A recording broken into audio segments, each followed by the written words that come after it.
sometimes it's also good to think a little bit in advance, okay? So what I see, let's say in Africa, people, let's say they get some money, and I feel like people in Africa, they're kind of afraid of money.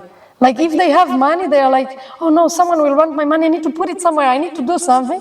And then they build like some walls of the house, and then they never get the money anymore, so they spend this money for the walls of the house, and then they didn't do anything, you know? There is just so many houses here when you're driving, you just see they are halfway built.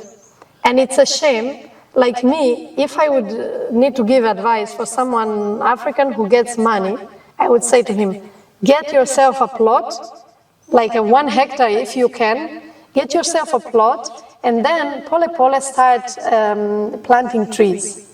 And me, if I would know what I know before, if I would know now, I would never build this kind of fence, never. What I would do with my new mind, when I would get the land, I would plant trees around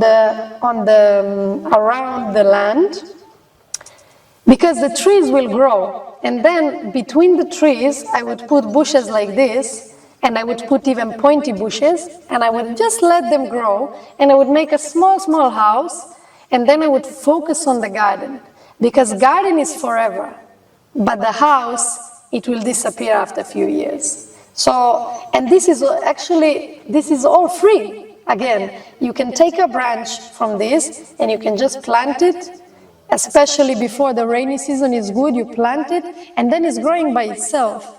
You know, even if you don't have money, this you can plant almost for free, you know, or you can go to some house where you see they have a nice mango, you tell them, can I get some mango? You eat the mango, you use this, and you put in the ground.